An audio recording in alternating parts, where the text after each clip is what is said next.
This is Frank Razon for Construction Equipment Magazine and ConstructionEquipment.com. Today we're talking shop. That's shop best practices, that is, with Kevin Schlangen, CEM, the fleet manager of Dakota County, Minnesota, which is just southeast of Minneapolis. He is, in addition to certified equipment manager through AEMP, also the 2017 Medium Fleet Masters winner. Thanks for joining us, Kevin. As they used to say in the old days, let's go to the tape. You know, as you would during an AEMP meeting or something, if you were talking to other fleet managers about establishing a great shop and sharing tips, some of the things that you've done with Dakota County, what would you tell them? Well, I know that right out of the gate, I would make sure that you have a good and established preventative maintenance program. And so, or if you're going to have, a well-run shop, you need to make sure that you have a PM program in place and that you have the training, the check sheets, and the understanding of what all the technicians are going to do in the shop. A good, the backbone of keeping your costs down, in any kind of a fleet operation is your PM program. I hear people say that, well, I don't have time to get my PM program off the ground. Well, if you don't enforce that and have a solid program in place, you will never dig out of the hole that you created, and you'll spend your entire time putting out fires and being reactionary to everything. The more you can have a good, solid preventative maintenance program with detailed check sheets on what the expectations are, you start out slow. I mean, so many of us have so many different types of equipment. It's tough to say that, hey, I'm going to have a check sheet for everything in my fleet. I mean, be honest with you, it literally takes years for you to get to that point.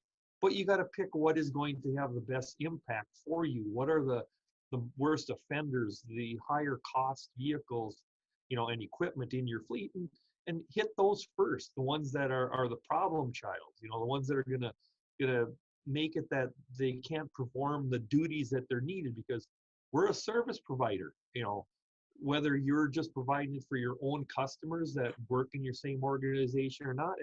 And that part of it, the PM program, is just really the backbone that if you don't have that, you have a tough time getting anywhere else. Well, that seems like it fits the organization category. I mean, first you have to find your biggest offenders, and you got to get organized. You got to have those check sheets. What else, when you're, say you're redoing your entire shop program, you're, basically starting from scratch and doing it right.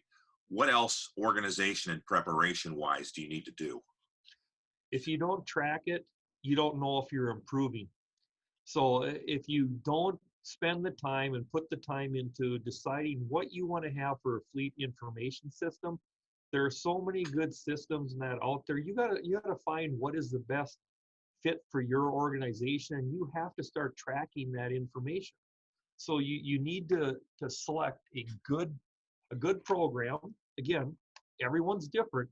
So if somebody tells you that, hey, theirs is the only program for you to buy, I think you're going to be disappointed.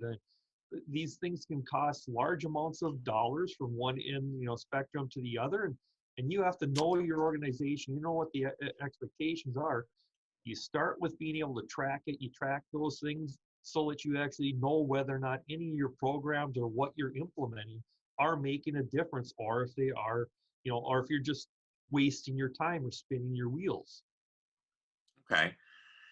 How about organizing within the shop itself?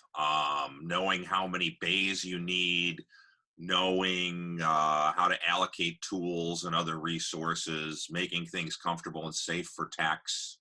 Talk to that a little bit. What are some of your best practices there?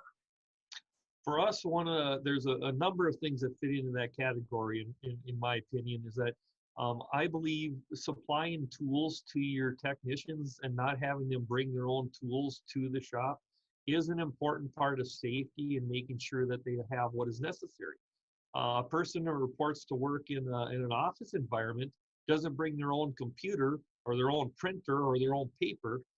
Why do so many organizations feel that the tech has to come and bring all of their tools? By supplying the tools and supplying, say, standard sets and shared sets, you're ensuring that your techs have what is necessary for them to maintain the equipment that you have. Sometimes they want tools and equipment that that are not necessary, and other times they may not have what they need because they can't afford it. So that if you only give them an allowance, how are they supposed to have the correct tools to safely be within your shop? So by having that and supplying them, then you gain more control over being able to look at it, inspect the tools regularly, making sure that the expectations are. So I'm not saying to just have a free for all. You assign those tools to that technician, and then you're inspecting it. You're making sure the stuff is being kept up, it's being kept clean. You're making sure that your shop areas. He said, how do you make sure that you're safe? Well, a clean shop is a safe shop.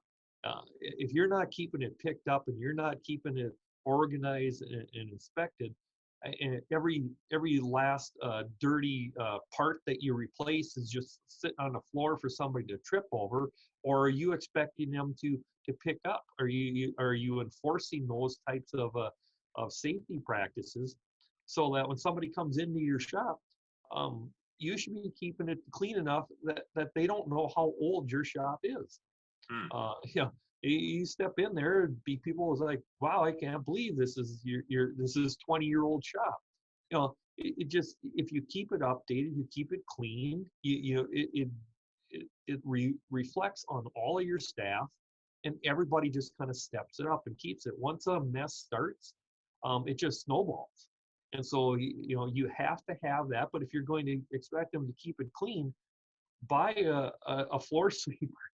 you know, don't make them go around and push a broom to clean their bays. We invest money so often out on construction sites and on job sites to make something more efficient, but then we kind of cheap it out when we come back to the shop area. And what's wrong with purchasing a ride-on floor sweeper so that they can actually sweep the base? So when they back something out, they're able to sweep it off. And then it takes a very small amount of time to run over it and keep it clean. And it just starts with that type of thing, but you have to invest in it. You can't just expect it to happen without an effort and without some money being spent to invest in that.